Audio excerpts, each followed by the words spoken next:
All right, shalom, everyone. Today is Monday, May the 12th, and we're going to go over beneficial owner um, paperwork. So, last week we did a review of the taxes, and the week before we did a review of the treasury packets, which you definitely want to handle your taxes first, and then your treasury package, then your secure creditor second, or whatever. You want to do both of those before you start on this beneficial owner. Because the beneficial owner paperwork is not paperwork that you submit to anyone. This was someone paid over $300 to learn this information, and I didn't pay $300, but I also didn't get any of the documents. And the way the individual who teaches this particular program does it, that you can pay and get documents, or you can pay and just for her to explain the documents to you. And something that she does in her program, which to me is very deceptive, is she leaves out the document. She mentions it. It's on the list of documents in her course that she describes, but she doesn't actually show that document, and she doesn't explain what it's for either. And you have to pay the full price of the program in order to actually receive this particular document, which again is extremely deceptive. And even when you ask other people who have allegedly completed the course about this particular document, they never explain it. So what we ended up having to do is we kind of figured out what the document was, and she had given like a 2-line explanation of it. And so we had done some research and came up with our own document. So um, I'll tell you what the document is once we get to it. But first, I just want to give you an overview of what the purpose of these documents are, and how I use them. So we know that they have a C'esti Que Trust out there for us. And so part of that trust is someone is the owner and someone is the owned. But then they have special third category, which quite often happens, which is called a beneficial owner. So the beneficial owner is not the person who is owned, who does the owning, or the person who is owned. It's a third party that has an interest in either the owner or the person who is being owned, or whatever it is that's being owned. So, for example, when you get a car loan, you're the owner of the car, and the bank is the company who holds the loan for the car that you pay on, but also makes themselves the beneficial owner of the car. That's why they can repossess it if you fail to make payments, because you defaulting on the loan away your benefits as the owner. And so the beneficial owner can then come back and say, hey, I'm going to take care of this debt, which they're supposed to do. And anyway, that's neither. I'm not going to go into that. They're supposed to take care of the debt, of course, but they're not also supposed to take the car. It's the same thing with a house. When you get a mortgage, a car is a mortgage. Don't be mistaken, it's a mortgage. So when you get a home mortgage, it's the same thing. They're supposed, if you as the owner fail to make the payments, the house, which is the own, the bank is supposed to guarantee that payment. There's nowhere where it says that the house is security for the payment of the mortgage. It don't say that in none of the documents. But that's another issue, because trying to resolve it from this perspective basically is impossible, because they sealed a lot of the exits on the stuff that just makes sense if you read their documents the way they do it. And unless you're willing to just lose everything, I just don't recommend going that route to solve these problems. There's other routes that can be taken, but they made everything so difficult. So what the beneficial owner paperwork does is establish you as the sole beneficial owner of owner who is you. So another common misconception is that in the course of this slavery experience that we're in, that you are the slave. You're not the slave. Your social security number is the slave. You're the owner. So this is why they can take you as the owner of the slave into court, because you're the owner of the slave. But you're not the beneficial owner. No, no, no, no. You're just the owner who has to take responsibility for the slave. Over there somewhere, there's a beneficial owner. Now, do they do any of this paperwork? Is it explained anywhere? Do they have it written down? No. This is something that, from what I understand, the individual who um, sells this paperwork, this is something that she figured out from being on the other side and seeing how things were being done, putting two and two together, and more than likely she's a member of one of the organizations and somebody told her. I would say that's a 99% possibility that that's the case. So she also never tells you how to use this paperwork. And so I'm going to also go over briefly what this paperwork is for once I tell you what the documents are.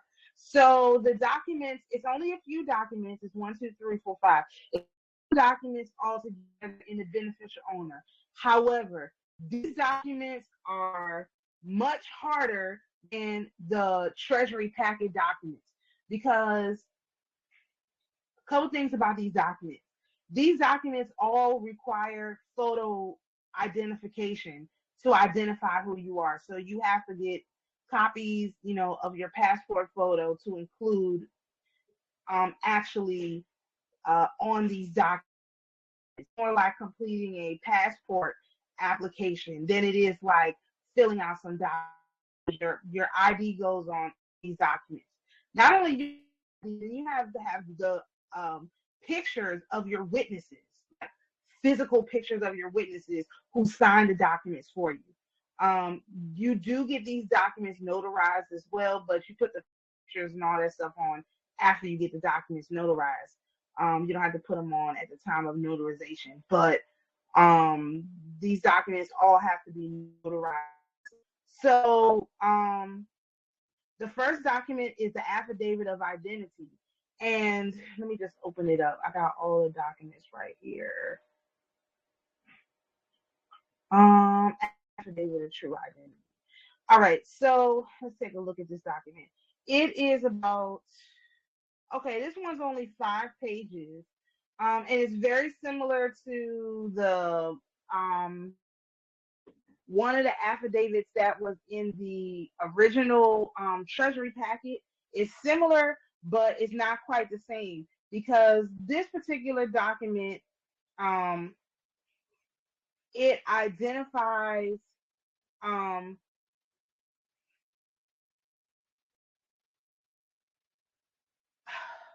it just has, it's more specific to the terms of like your citizenship, or the terms of your voter registration, the terms of your marriage license, the jurisdiction that you fall under.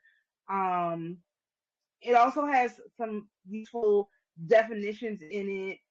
And also it revokes any attorney that they would assign to you, because sometimes when you're dealing with these individuals, they assign an attorney to you because you can't represent yourself, or whatever rules they make up and put towards you. So again, this and it gives definitions of, okay, of what you specifically agree to. And of course, with documents, you read through them, you see which one, make sure you understand everything, make sure you are clear on what the words mean, look them up, have the AI explain it to you. So, modify it as necessary. So, for example, like for here, it says the use of identification number from a government agency. The number normally assigned to a person of subject status. I use exceptionally under duress only because of the extreme inconvenience of operating without one in today's marketplace, where it's requested by banks, employers, lenders, and many other government agencies and businesses. My reason for using it is not because I wish to participate in the system, as I don't wish to participate. Now, if you want to participate in the system, you change that line. You don't just leave that. You make sure that it actually reflects what you believe. And it says, let it be known that I use the number assigned to me for information only, if at all. So that's just to be, so that they can't assume that, oh, well, you took our doc, because this particular document, the affidavit of true identity, shuts down any accusations typically made within these agencies that you're actually doing this stuff because you want to. Because the way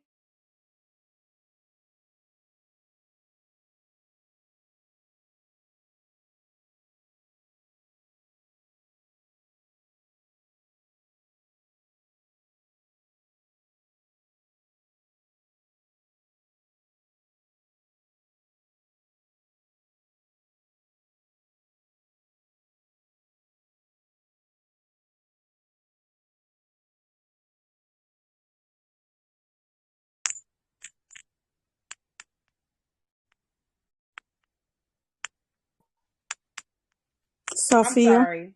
I don't, can you hear me? Now we can. Can you hear me? Yeah, we Okay, can hear you thank now. you. Thank you. I'm sorry. My internet must not be good. So at the same time that they're trying to connect you with your social security person, they're also trying to separate you from your social security person. Arrangements that you could even think of. It's like they want you to accept the responsibility of the social security person when they're trying to put you in jail or make you pay a bill. But if they're trying to rob your accounts, then they want to separate you from that person. So they play both sides. Um it's really insane actually how they play both sides. Okay, so there's another hold harmless agreement. This agreement is again similar to the other one, but it's way more detailed about what exactly you're being held harmless from. Let me open that one up. Um, yeah, it has a definition of the terms and the way that you use. It's actually not a long document. Like, listen, I'm going to tell you there's a juristic person, there's a legal person, there's a live person. We're going to know who is in charge of what, and we're going to make it really, really clear. Actually, it's only 2 paragraphs, and the other 2 pages basically is definitions of what all this stuff means and the legal ramifications of the way that the words are being used, so that way they can't again try to say that you are somebody you're not.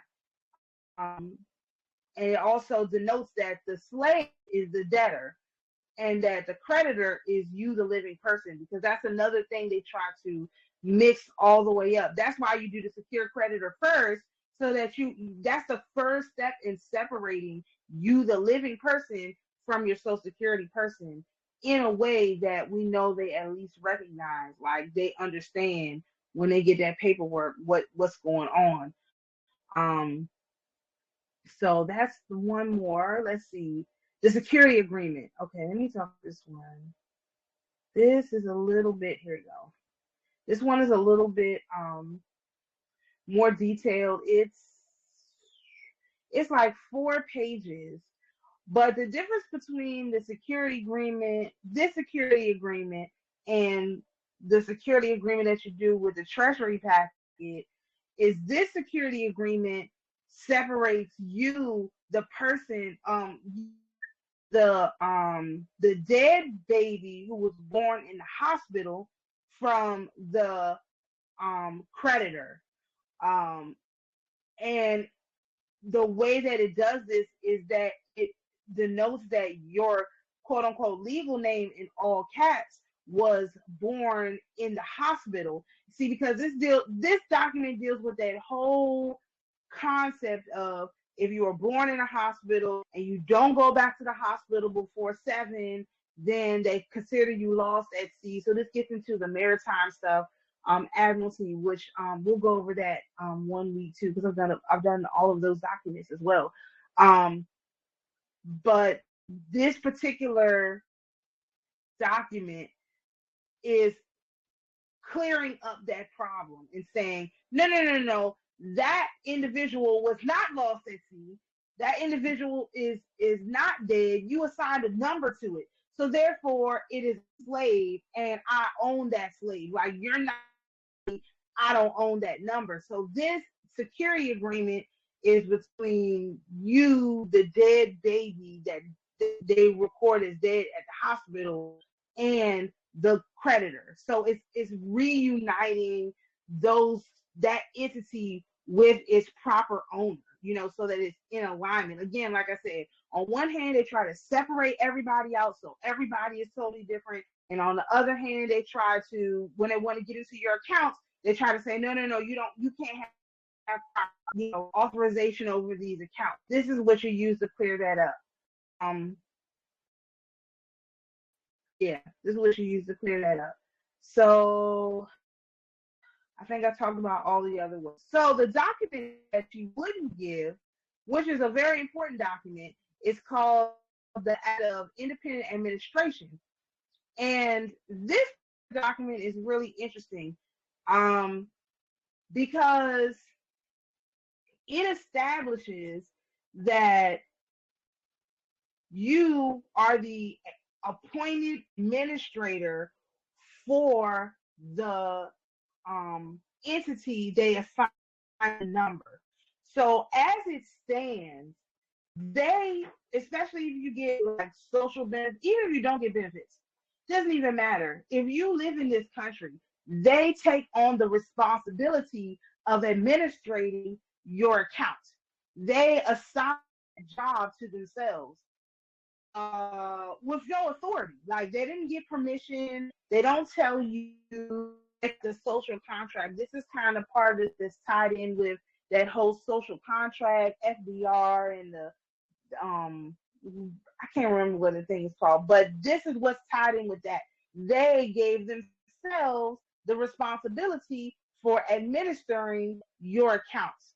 And so this affidavit of independent administration tells them, no, I'm the living person that is these numbers that you assign to this quote unquote alleged dead entity, this slave, and I'm going to administer the accounts for this slave, not you. You don't have permission, you don't have authorization, you don't have access, period. And you have to maintain records for all the stuff that you do. So it's just a good habit to, keep copies of your documents, and that way you are in good faith executing the account. So this document is it's only like pages. Her document might be longer, but of course, like I said, she didn't give it to us. So, like, let me read you some of the stuff off here.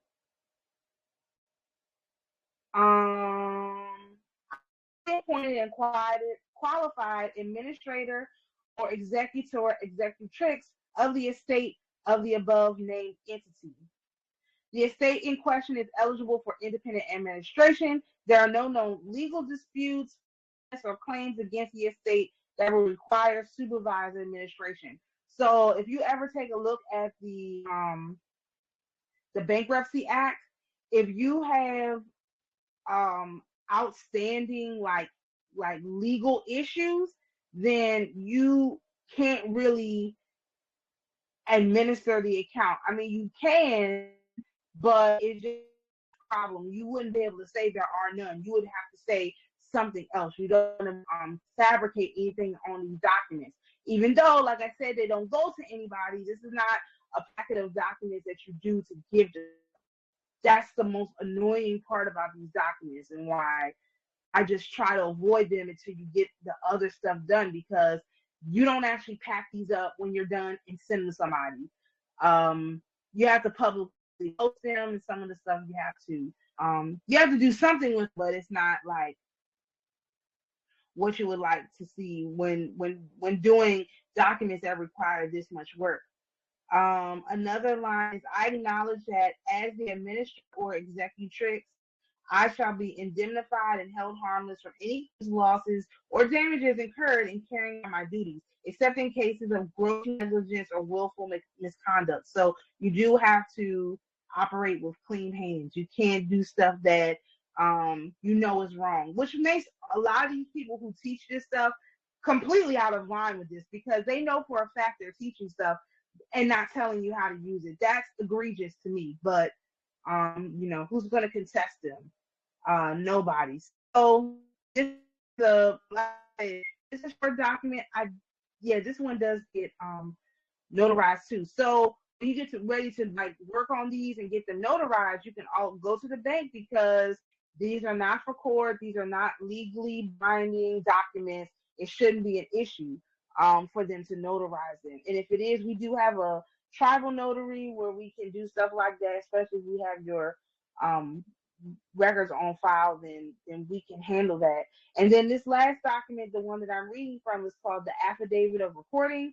And it basically just says that you have put all these documents together and has a list of the documents, and you get it notarized, and then it's proof of the recording.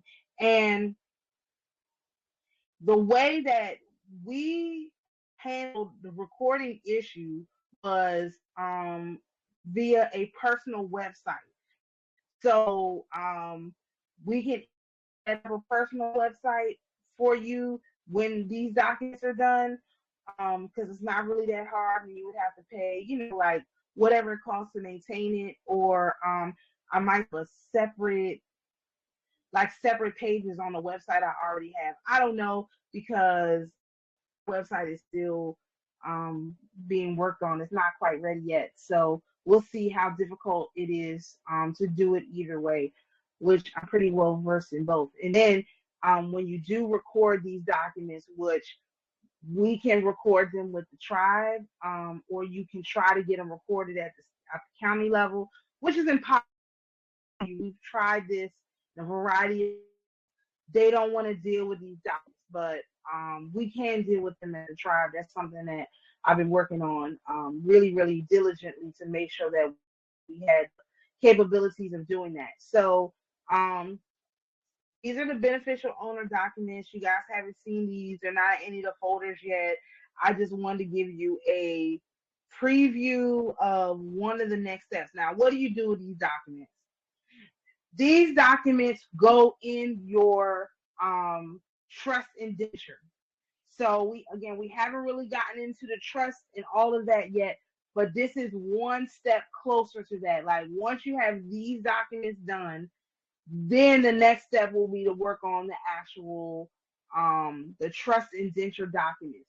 And most of the trust indenture documents include these documents and some of the documents you did in the treasury packet, and then a few other ones that you think are important. Let me look at my oh wait, there's a bunch of other stuff. I'm not going to talk about that, because if I start going down that list, you guys are going to lose it, because it's a lot more documents. Because I also did I did the Admiralty process, I did the estate executor process, and also did a Roman citizenship process. And I put all of those documents together into my trust indenture. So it covers me on the front, the back, the left, and the right. I have taken control of my person, and also canceled my person's debt on all sides. So it's part of a process. It's not like you can pick it up and be done in a few days. It doesn't make it will be way too stressful. But so this is just another step. So while these documents, you don't send them out to people because they're private documents. The only reason why I send out the trust indenture to individuals and not individuals either, to the government, is because the trust indenture, the government doesn't have it on file. When I finished my whole trust, first of all, once I realized, oh, this is my trust indenture. This is how they're supposed to administer my estate. Let me send this to them. I sent it to them as a third packet. Um, all of these documents explaining to them, this is my trust indenture. This is how you are to administer my accounts. I sent it to them. Then, like I was saying, if I have to interface with other agencies, send one to the Department of Education. I sent one to the Treasury already. I sent one to the IRS. I'm going to send one to every government agency I've already interacted with for some other reason. Like I'm going to send one to the what is those people called? Passport office, because I've already interacted with them when I went to get my passport, so they understand that I know the agencies other. That's fine. I'm gonna send y'all one too, so you can understand what's going on. Now, when I send my trust indenture packet in, which I think altogether I have 30 documents. When I send it in, I also send in a demand for basic recalling of my funds, closing any open accounts, all of that stuff. Using I modified some of Patrick Devine's documents, but I know all that stuff is just going to take a while. So it's, none of this stuff is like a super rush. I mean, of course, you want to get the taxes done and all of that, but just know that once you get the first Treasury packet done, then the next step would be this third Treasury packet. But I broke it. It doesn't make sense to do all of these documents at once. You can't. You have to like work on a set of documents, take a break, work on another set, take a break, because they're going to continue administering your account the way that they want to anyway. I mean, you have to fight with them to get them to do what you actually want. But I do know that it does work, because this is what Patrick did. I just put it into terms that I could understand based on what I knew about the system. He might not have known about or really understood the whole trust thing, but like I said, I took a class on that. But I already knew about trust, so I was already in the understanding of how trust work, how to use trust and stuff like that. So this just made sense to me. And then when I just kept asking, like I said, where's the this is a have to have an indenture. No one even knew what I was talking about. I asked that before people were even taking the class to learn how to do the trust. I was asking, hey, where's the indenture? Like, where's the indenture? No one even knew what I was talking about. And then by the time people did know what I was talking about, they were like, no, it doesn't work like that. You have to do this, you have to do. I'm like, that doesn't make any sense. That's not how any of this, nobody operates like. So again, this is a process nobody else does. Nobody else talks about it. People have done millions of these documents. They don't know what to do with them, how to put them together, why they're important, or any of that kind of stuff. So that's what we do over here. We try to make it something that's practical in a way that makes sense. So after you finish all the stuff, you take yourself a little break and you can get started working on these documents. So if anybody has questions, I know I didn't go through everything line by line, but I'll certainly answer questions if anyone has any.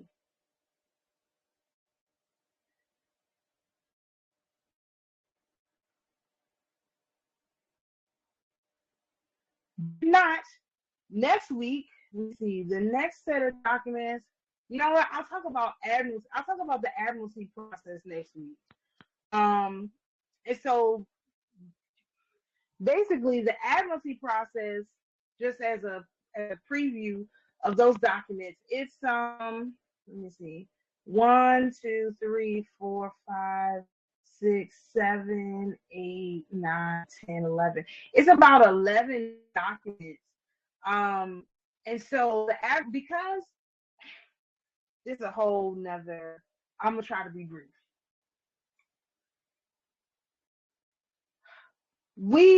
The citizen is a ship. Okay, the way they were able to colonize America is they did it from Admiralty law. So this another huge like problem when people describe this stuff, they can't really understand it in the context of what was going on. Britain was a admiralty is Britain is an admiralty country. They function all of their laws based on admiralty law. So they don't really operate in common law. The people operate in common law, but the actual government operates in admiralty law. So when if they say that you're a citizen, this is why you can't say, oh, I'm not a citizen, because if you have a vessel, you have a ship, you're a citizen. You're a citizen of somewhere. You can't have a ship and not have it registered somewhere. Every ship must be registered. That's like natural law. Every ship must be registered somewhere. And so when they register your ship with your social security number and all these other numbers they assign to you, they are putting liens against your ship.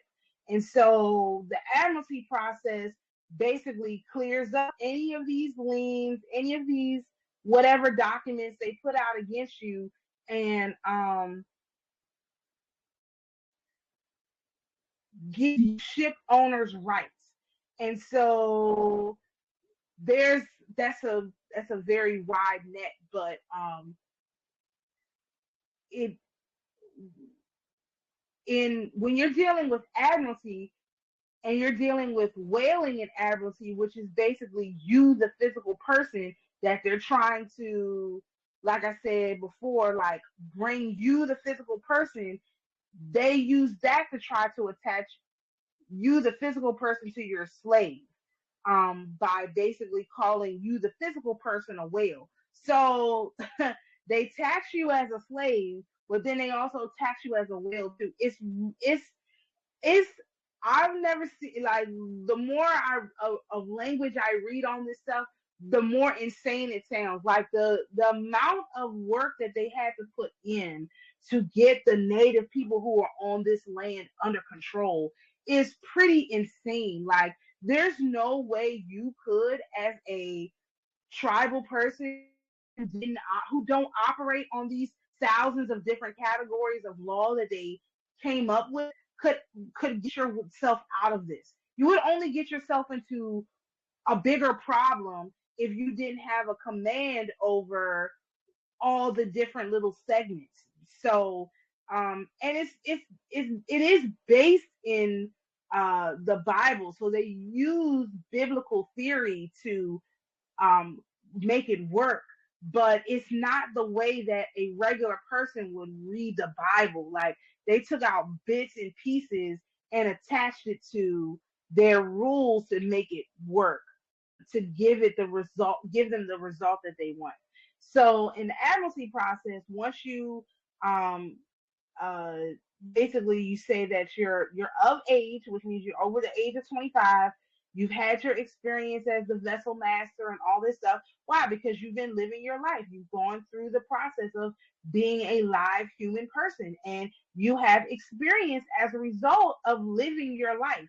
And so, what the admiralty process is documents your experience as a living person operating your ship, your vessel, your human body vessel, and then says that part of your vessel, the part of your vessel that has money is lost at sea because it was stolen.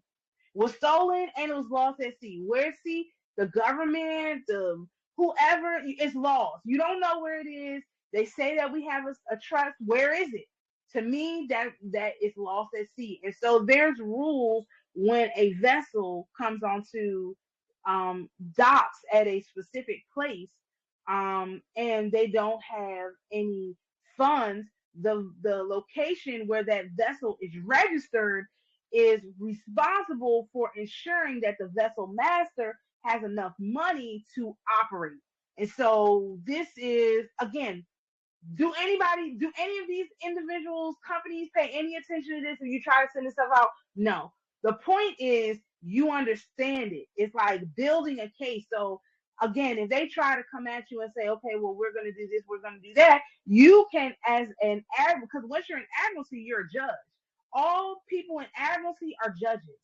So this is not, I don't think this is like there's all different kind of courts you can go into. This doesn't get into that issue because the admiralty court is a totally separate court. And so when you know how to operate this, you go into the court and you're like, yeah, I need to go to the admiralty court.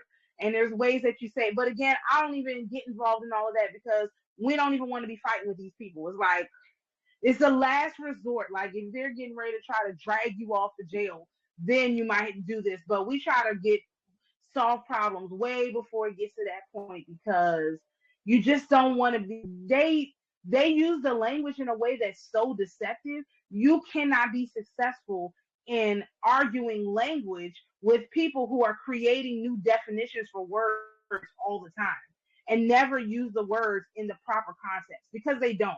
And so if you try to argue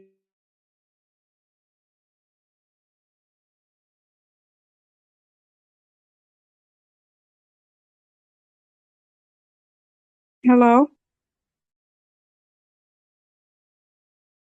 Sophia.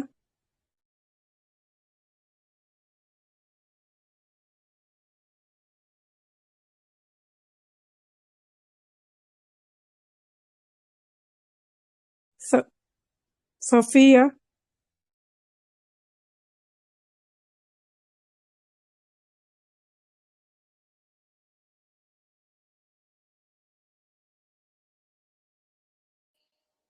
Can y'all hear me now? Okay.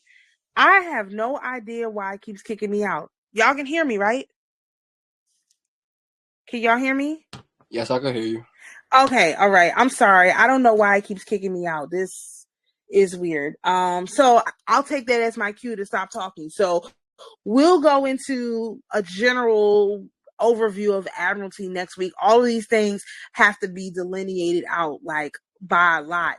And I don't want to overwhelm people, but I feel like nobody is even giving people an overview of how all these things are connected and how they go together. And so I figure before the summer gets started and I really have time to work with whoever needs help, I should just give you an overview of how much work it is so you can have a general idea of that. So I'll take that as my cue to stop talking before it kicks me out again. If you have any questions or anything like that, of course, don't hesitate to reach out to me via message or call me or whatever. And if I don't answer, I'll get back to you.